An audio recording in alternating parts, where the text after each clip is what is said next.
سوال یہ کہ اہل حدیث کا موقف ہے کہ اگر کوئی ایک بندہ بھی کلمہ گو مشرک گائے کے 7 حصوں میں شامل ہو جائے تو باقی 6 حصے مردود ہو جائیں گے.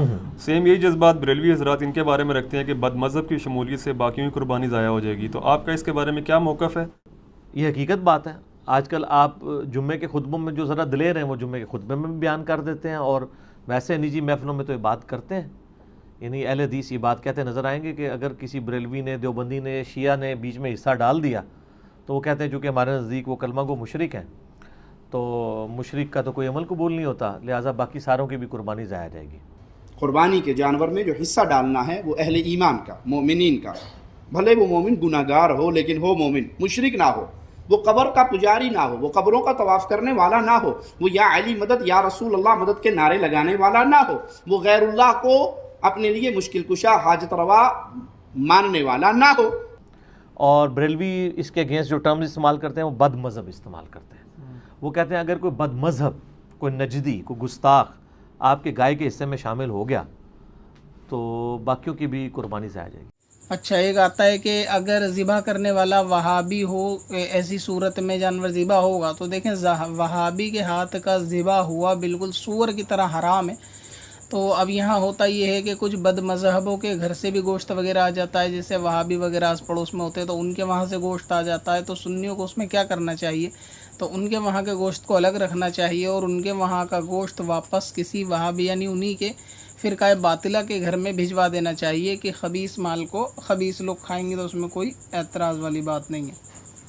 اگر جیسے ایک بڑا جانور ہے جس میں 7 حصے ہوتے ہیں، آپ جانتے ہیں مسئلہ یہی ہے کہ 7 کے 7 حصے جو ہوں وہ سب کے سب مسلمان ہونے چاہیے جن کے نام سے قربانی ہے. اور آپ جانتے ہیں کہ ہمارے اہل سنت والجماعت کے علماء نے وہابیہ، دیابنہ، اہل حدیث، شیعہ وغیرہ کو اہل سنت والجماعت سے خارج مانا ہے اور ان کے عقائد کفریہ کے بنیاد پر ان کو کافر اور مرتد مانا ہے کہ وہ اہل سنت والجماعت کے حصوں میں ہرگز کسی وہابی، دیوبندی، اہل حدیث، شیعہ وغیرہ کو شریک نہ کریں، نہیں تو آپ کی قربانی برباد ہو جائے گی. تو سر دیکھ لیں دونوں طرف سیم جذبہ ہی پایا جاتا ہے، ٹھیک ہے نا. فرق تو کوئی نہیں، ایک بیماری ہے جو مختلف شکل میں نظر آ رہی ہے. تو یہ دونوں کی جذباتی ڈاکٹرائن ہے، اس کا ریلیجن کے ساتھ کوئی قطعاً لینا دینا کچھ نہیں ہے. اگر کوئی اتنا دلیر ہے نا تو یہ قربانی کے چکروں کو چھوڑ کے نا سب سے پہلے جو ہے وہ اسمبلی میں قرارداد لے کے آئی جائے یا کئی سپریم کورٹ میں پٹیشن فائل کی جائے کہ اہل حدیث یہ پٹیشن فائل کریں کہ جی ہمارے نزدیک ہمارے علاوہ جتنے کلمہ گو ہیں، ان مشرک ہیں، ان کو اسلام سے باہر نکالیں اور صرف اہل حدیث کو مسلمان ڈکلیئر کیا جائے اور جو باقی ہیں وہ اہل حدیث کے خلاف کر دیں. اور اہل حدیث سب سے پہلے تو یہ جرت کریں نا کہ سعودیہ والے جن کا ایجنڈا یہاں پہ وہ لانچ کر رہے ہوتے ہیں وہاں سے امداد لے کے، سب سے پہلے سعودیہ والوں کو اس کے اوپر کنونس کریں کہ جی ہمارے نزدیک بریلوی اور دیوبندی مشرک ہیں چونکہ تقلید کرتے ہیں اور تقلید شرک ہے، اور اہل حدیث جو اہل تشیع ہیں وہ بھی مشرک ہیں، تو لہٰذا ان کا حرم میں داخلہ بند کیا جائے کیونکہ قرآن میں آیا کہ مشرک حرم میں داخل نہیں ہو سکتا. تو یہ ان کو اپنے بزرگوں کو تو منوا کے بتائیں. تو آپ کا کیا خیال ہے، منوا لیں گے وہ؟ اور ان کو ساتھ یہ بھی کہیں کہ آج تک آپ نے ان لوگوں کو حج اور عمرے پہ لا کے سعودی ایئر لائن کی جتنی کمائی کی ہے وہ بھی حرام ہے کیونکہ آپ نے غلط کام کے اوپر معاونت کی ہے، کیونکہ مشرکین کو آپ لے کے آئے ہیں، اللہ کی نافرمانی کروائی ہے آپ نے. اللہ نے کہا تھا یہاں پہ مشرک کا داخلہ منع ہے اور آپ کرواتے رہے، وہ آپ ساری کمائی بھی آپ کی حرام ہے. تو یہ اس طریقے سے کورالریز بنا کے کہاں تک بات جائے گی. اور انہی علماء کے پاس جب آپ جا کے چندہ، انہوں نے کبھی کسی چندہ باکس کے بعد لکھا ہے کہ یہاں دوسرے فرقے کا بندہ پیسے نہیں ڈال سکتا مسجد میں؟ لکھنا چاہیے نا. یا آپ چٹ کٹوانے کے لیے جاتے ہیں تو آپ سے پوچھتے ہیں آپ کا مسلک کون سا ہے، چیک کرنا ہے، آپ 10 لاکھ روپے لے کے چلے جائیں، ساروں کی توحید اور عشق رسول باہر آ جائے گا. ساڈے کول تو پھر اس طرح نہیں گلاں دینا. کیوں؟ کیونکہ نہ میں وہابی نہ میں بابی، میں ہوں مسلم علمی کتابی. تو یہ ایسا ہی ہوگا، ان کا سارا عشق باہر آ جائے گا، ان کی ساری توحید باہر آ جائے گی. رہا یہ والا مسئلہ تو اس میں آپ کو صحابہ کرام علیہم رضوان کا ایٹیچیوڈ آپ کے سامنے رکھ دیتا ہوں.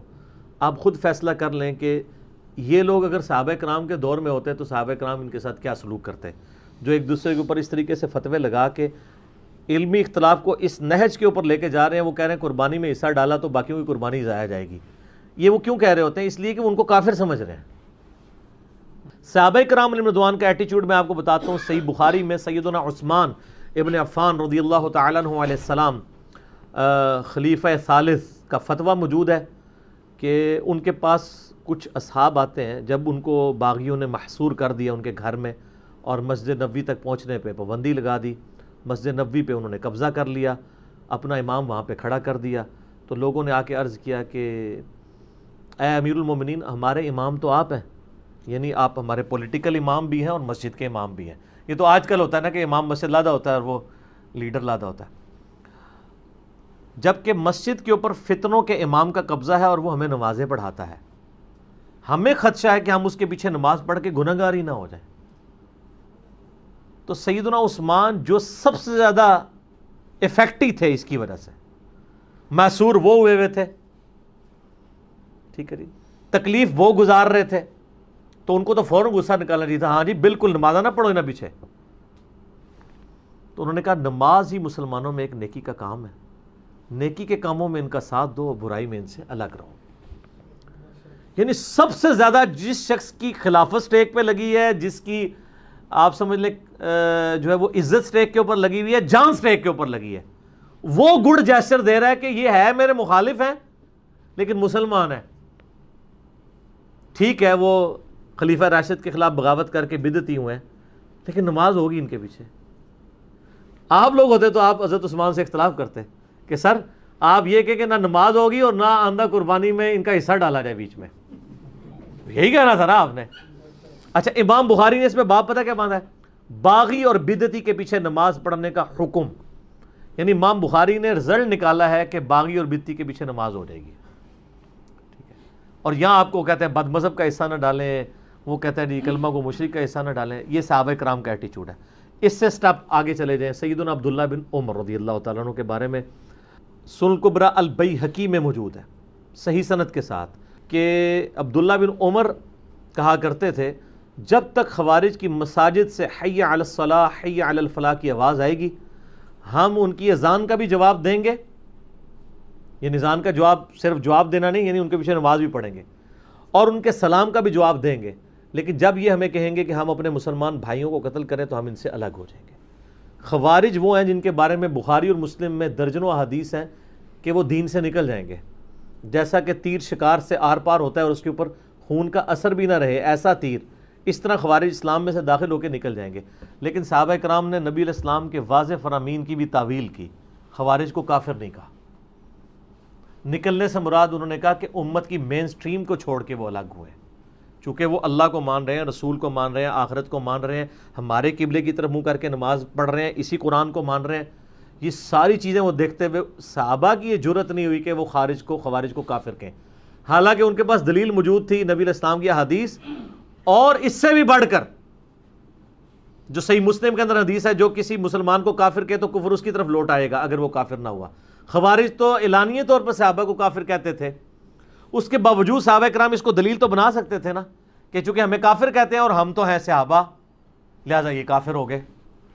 آپ مولویوں کے فتووں کو چھوڑیں، آپ خلیفہ راشد سیدنا عثمان ابن عفان رضی اللہ تعالیٰ عنہ علیہ السلام اور سیدنا عبداللہ ابن عمر رضی اللہ تعالیٰ عنہ علیہ السلام کے فتاویٰ کے اوپر چلیں اور مولا علی کا بھی آپ فتویٰ لے لیں. دیکھیں خوارج سے سب سے زیادہ تکلیف سیدنا علی کو پہنچی ہے. ٹھیک ہے جی. المصنف ابن ابی شیبہ میں موجود ہے، المستدرک الحاکم میں موجود ہے. مولا علی سے پوچھا گیا کہ بتائیے یہ خوارج جو ہیں یہ کافر ہیں؟ تو ان کا یہ کافر نہیں ہے، یہ کفر ہی سے تو بھاگے ہیں. انہوں نے یہ گمان کیا کہ میں کفر میں مبتلا ہوا ہوں تو اس لیے مجھے چھوڑ گئے، اپنے زوم میں انہوں نے سمجھا. تو پوچھا گیا یہ منافق ہے؟ انہوں نے کہا منافق تو نہیں ہے، قرآن تو کہتا ہے منافق تو بڑی اللہ کا کم ذکر کرتے ہیں، یہ تو بڑی لمبی نمازیں پڑھتے ہیں. اگر یہ منافق ہوتے، دیکھیں آپ لوگوں سے آپ کے مخالفین کے بارے میں پوچھا جائے تو پڑھ کے رکھ چھڑ دو. یہ دنیا میں کون سا انسان ہے جو اپنے مخالفین کی جو خوبیاں بیان کر رہا ہے؟ یہ نبی علیہ السلام کی تربیت کا نتیجہ ہے. اور تکفیر کے آگے بند باندھا ہے، کہا مشرک بھی نہیں، کافر بھی نہیں، منافق بھی نہیں. پھر پوچھا کہ بتائیں یہ کون ہے؟ تو انہوں نے کہا یہ ایک جماعت ہے ایسی جس نے ہم سے بغاوت کی، ہمارے بھائی تھے بھگوڑے ہو گئے. کیونکہ اگر وہ کافر بھی نہیں منافق بھی نہیں تو تیسری کیٹیگری مسلمان ہی بچتی ہے. یعنی ہمارے دین اسلام میں جب ہم ڈسکشن کرتے ہیں، لوگوں کی کیٹاگرائزیشن کرتے ہیں، تو ہم کہتے ہیں یا بندہ مسلمان ہوگا، مسلم یا مومن، یا بندہ منافق ہوگا، اور یا کافر ہوگا. تو مولا علی کہہ رہے ہیں وہ نہ کافر اور مشرک ہیں نہ منافق ہیں، تو مسلمان ہوئے. ہماری ایک قوم ہے جس نے ہمارے ساتھ بغاوت کی ہے. تو یہ 3 صحابہ کا آپ ایٹیٹیوڈ دیکھ لیں، ان 3 فرقوں کو اب آپ دیکھ لیں، بریلوی، دیوبندی، اہل حدیث کو.